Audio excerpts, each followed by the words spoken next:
You're running full speed, but the markets are faster. Quasar Markets Live brings the world's top financial minds to you. Everything you need to know in one place. Learn from elite educators and gain a competitive edge, leveling the playing field for you.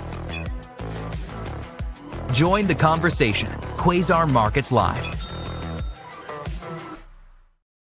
Kaboom! Look at who I have. I got Bubba Todd Horowitz, man. Listen, for those of you that don't know, I was just in Vegas at the Bitcoin conference, and you and I had a great lunch and meeting. And Todd, you and I had a lot to talk about. Let's get right to it.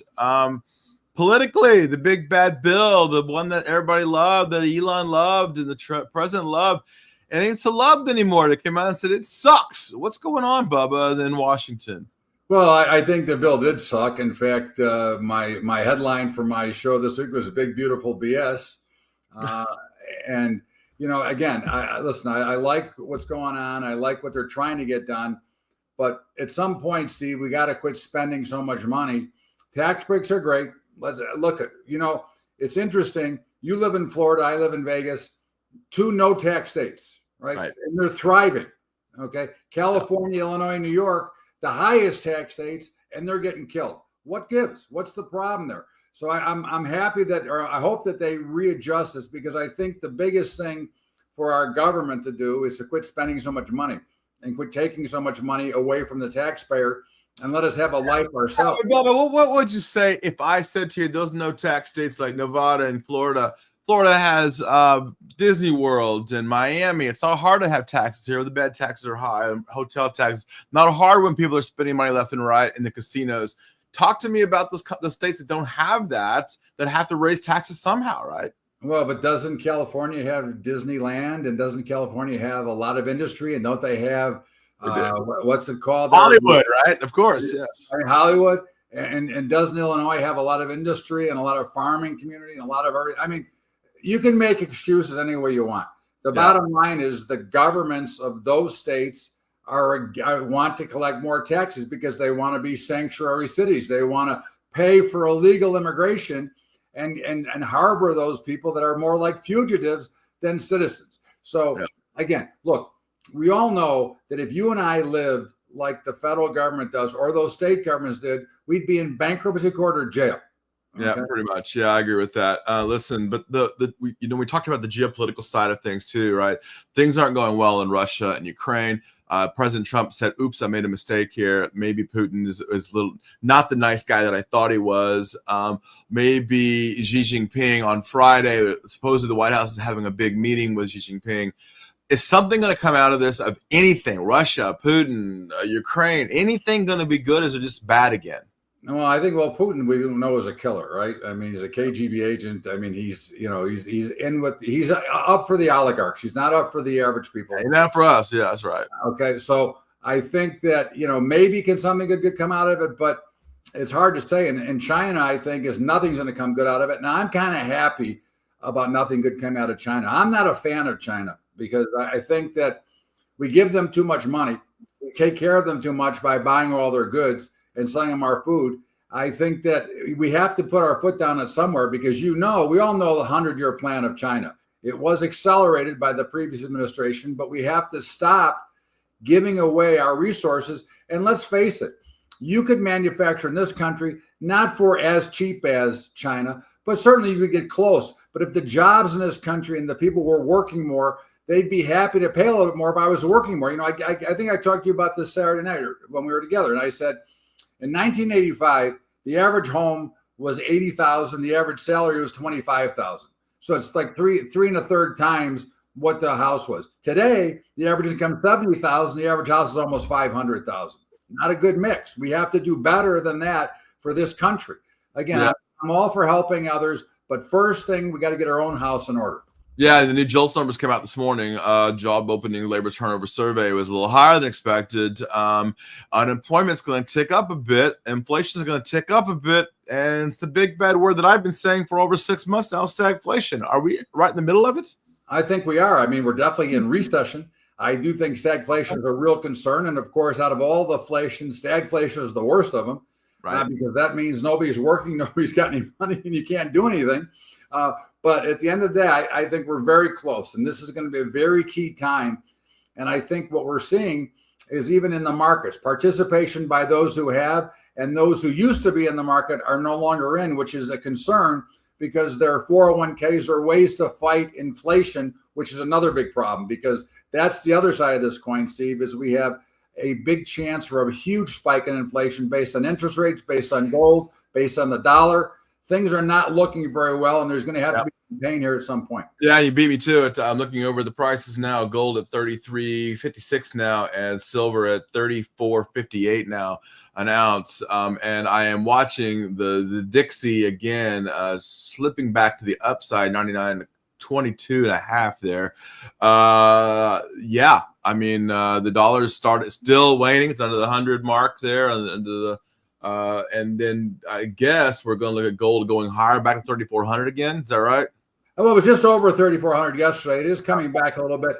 You know, I would expect gold's a little bit extended here. I love gold. I think it's going higher, but it's a little extended along with silver. And again, we still have that gold-silver ratio that is still around 100, which is extremely high considering it was supposed to be, when it was mandated 100 years ago, it was supposed to be 15-1. Now we're 100-1. So I think that you could see some pullback in gold for sure, but I think that's more of a buying opportunity than a selling opportunity. You know, again, I like to buy gold, and I want to remind everybody, when you buy gold, if you're buying it not for a trade, but for an investment to hold on to, please buy physical metals because I don't think there's enough gold in the world to cover the amount of paper that's out there. Right, baby. Buy bars, right? Listen, you're right. I looked over the gold-silver ratio again. It's very important. For those of you who don't know, Bubba here has worked the floors, so he knows the game plan, knows how the machines are working. And you're right, 98, 99, 96 here now 96, 98 now on the gold-silver ratio. 100's nasty. I mean, that's when you think back. That's when the big boys and the central banks are buying it faster than the retail can catch up, correct? 100%. And that's what they're doing because, again, remember, there's a thing about having capital, right? And right now, I think that you have in our markets right now, you've got about 5 to 6% of the actual participations who's controlling 99% of the market right now. And this is a concern because, again, you have people in this country that used to put into their 401k. They don't have enough money to contribute. So they're giving up the 4% they were getting for free because they need the 4% to pay their bills. Oh, explain that to the people that don't understand the 4% situation here. All right, a typical 401k is 8%. It's 4% you, the employee, contribute. The employer matches that. So basically, they're giving you a 4% increase to your salary, and they're having you invested in a 401k, which is pre-tax dollars, and you're supposed to accumulate that money so that when you're ready to retire, you can have a nice retirement instead of pushing shopping carts at Walmart when you're 78 years old. And that 4% helps keep that employee there also employed as well. Okay, so all right, and we now know that in those 401ks, and for a lot of people, you can now buy Bitcoin in crypto. Where are you at with the digital gold there? Unfortunately, I'm late, but I'm a supporter. I think. Welcome to the game, Bubba. Well, I mean, you know, I've been a supporter, but I kept waiting for the price to come. Like everything else, I waited for the price to come down. I wanted to be a buyer in 2010. Okay, my ex-partner, God rest his soul, didn't want this. I said, okay, I'm not going to argue with you. And I didn't start buying until much later. But I believe, and of course, the government is telling you that it's a good investment. Why? Scott Bessent, okay, number one, is a big fan. But all of a sudden, if you remember, Stephen, when we had the CFTC was the first to approve the futures trading, but the SEC wouldn't get on board allowing ETFs. All of a sudden, you've got ETFs, you've got Michael Saylor, you've got all these things that are telling you that it's real.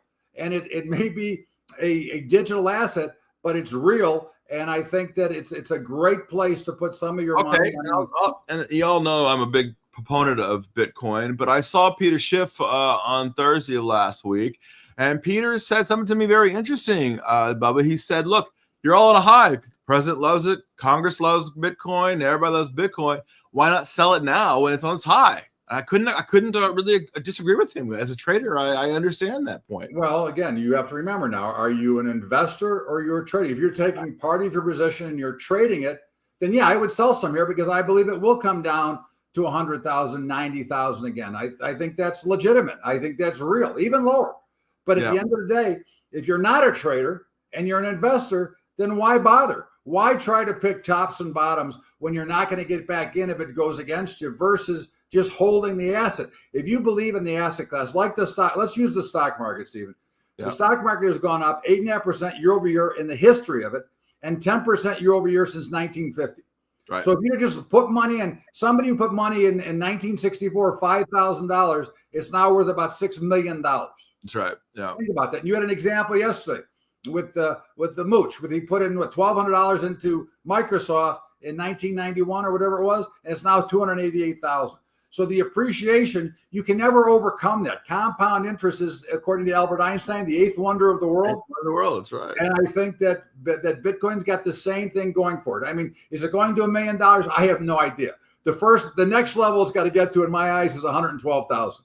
Okay. But if people are buying stocks, they're buying Bitcoin, and they're losing their jobs, and inflation is going up, the biggest problem right now and the biggest asset of the United States is homes. And we have the most housing levels, I guess, now in history of the amount of homes that are for sale right now. The inventory is extremely high. And are people waiting to buy because they want the rates to come down? But Powell told you, not so much. What's going on with the housing market? I mean, I got friends who want to buy houses. Well, I think, unfortunately, for those people, BlackRock has bought up all the rental property, and they're making a fortune charging too much rent. And of course, with interest rates high, people get spoiled, right? You bought a house at $200,000, you sell it at $400,000. Great, because that was not really selling the house or the value of the house. That was the value of money. When the interest rate, when the mortgage rates were 2.5%, it's a little different than when they're 7%. But the people who own the homes don't want to sell because they have to give up too much equity back, because they're not going to get $400,000 because the person who was going to buy it at 2.5% can't afford to buy it at 7% interest. Okay? Right. And I think Howard and I talked about this morning that also the people that want to sell their home also can't buy the next home because they're trying to price in the next level of their interest rate that they couldn't get. Right. So they're just stuck in their home for the next XY jumbo yard. Is the interest rate here? This is and I believe interest rates are going higher. Okay. This is where the Fed really dropped the ball in this whole thing. The Fed is so far off mandate. Okay, what they're supposed to be doing, their job is supposed to be jobs and stability. Okay, they created this whole mess.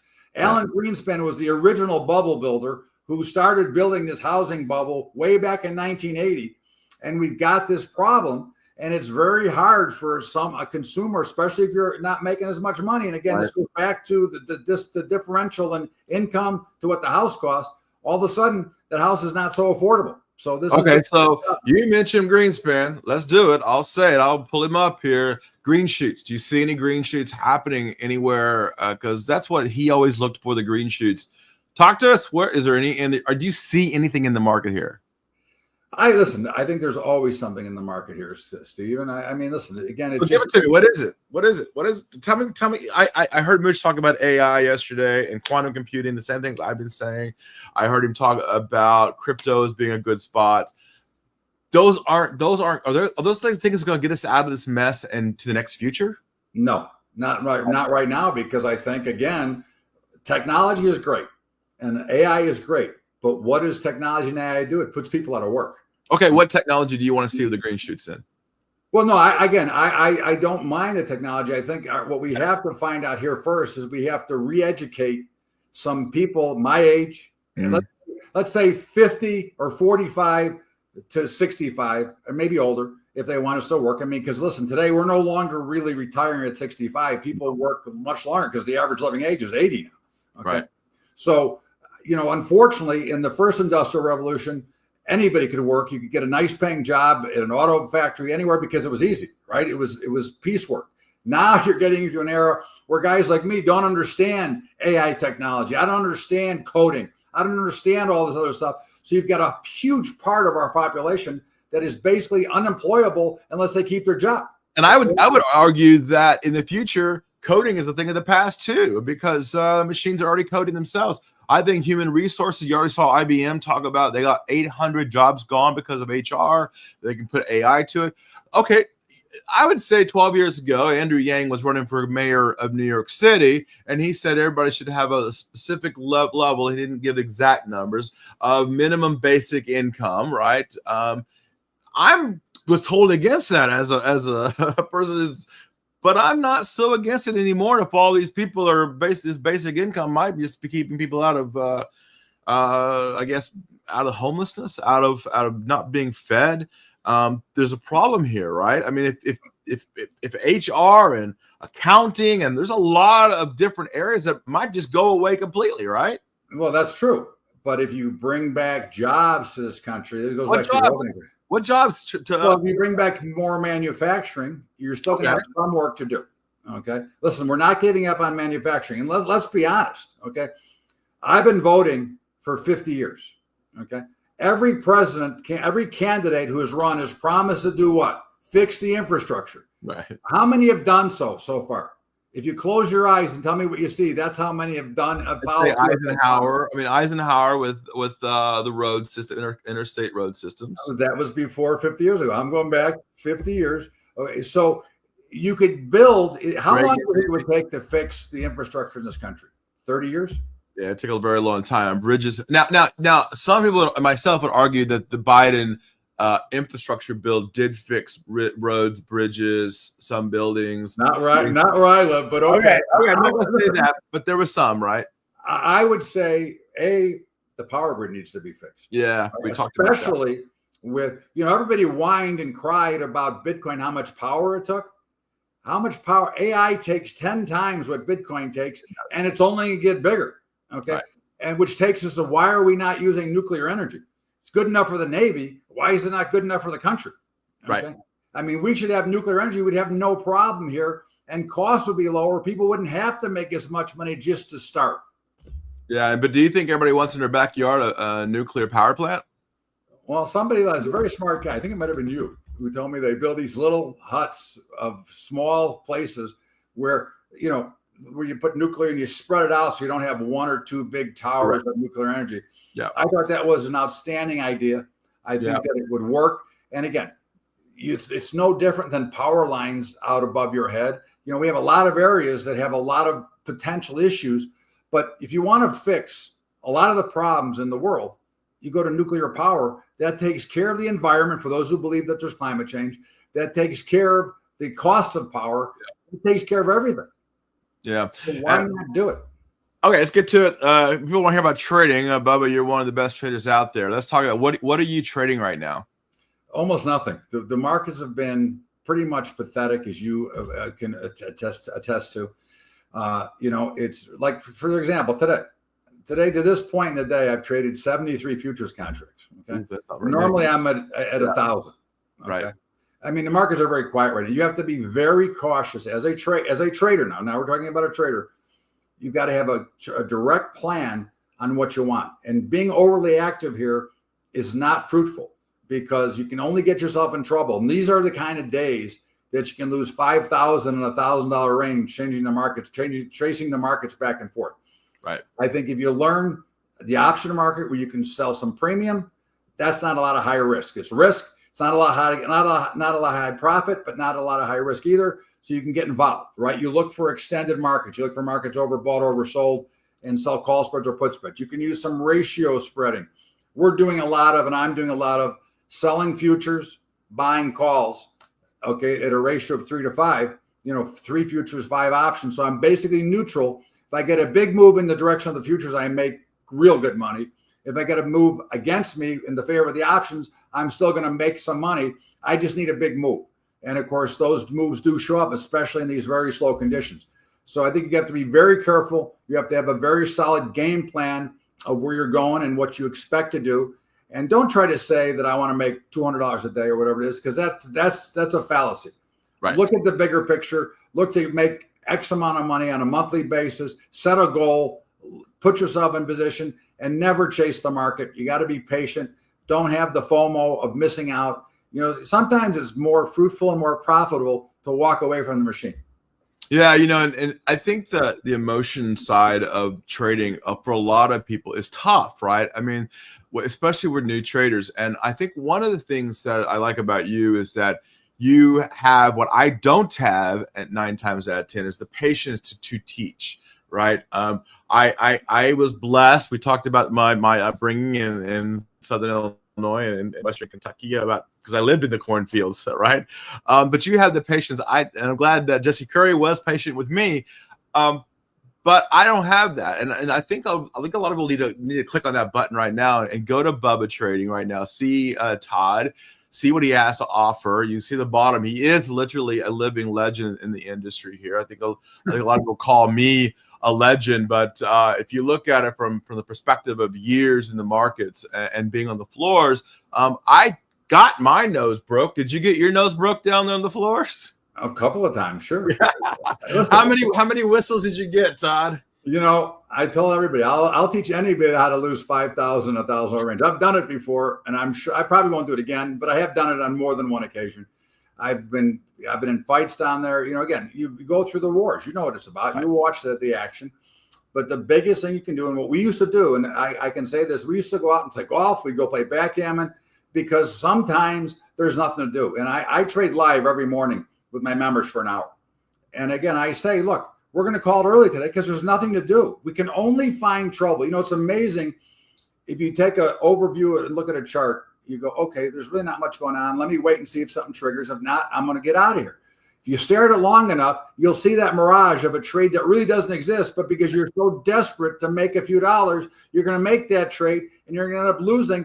And traders, remember this, okay? You're in a business. You're in business for yourself. Your inventory is your money. If you piss away your inventory, you got no business to come back to. So it's always better to be more conservative, hold on to your cash so that when there is time and when we do get busy, then you can be as active as you want. Yeah, a good example of that for me would be NVIDIA. I waited it out, watched it fall, picked it up, and I held on to it, and everybody got nervous again. I mean, so while you and I are good at it, tell me how to help a trader find capitulation. When is that moment that just says, this is what I should be buying, or this is what I should be selling because capitulation has happened? Well, we actually could name that trade, and it's called the blow-off trade, okay? And typically, just to real quickly, markets run in about 3 phases. You can forget about all the unbelievable indicators out there. There's consolidation, there's a breakout to a trend up or down, and then when a market ends, it will usually end on very heavy volume, either straight up or straight down. When the market goes parabolic in one direction, that's usually a blow-off. That's usually time to sell it. And I'll give you one. So for anybody at home who's watching, you can look at CRWV, okay? Core Weave or whatever it is. I actually shorted that today. It was on a blow-off. It was trading at about 145, up about $25 today. To me, that looked like a blow-off. The volume was heavy. The market was parabolic. I'm willing to take a short position there and sell a spread, and I did. We'll see what happens. The spread is for Friday, June 6th. But again, when the markets become too emotional, when the speed is pushing either parabolically higher or parabolically lower, it's a great time to start nibbling at a position or taking a full position. For those who are inexperienced, you want to learn, and you have to learn how to lose as well. Everybody talks about how great it is to make money. You have to learn how to lose, because at the end of the day, we have losses and gains. Our losses can never outweigh the gains that we make.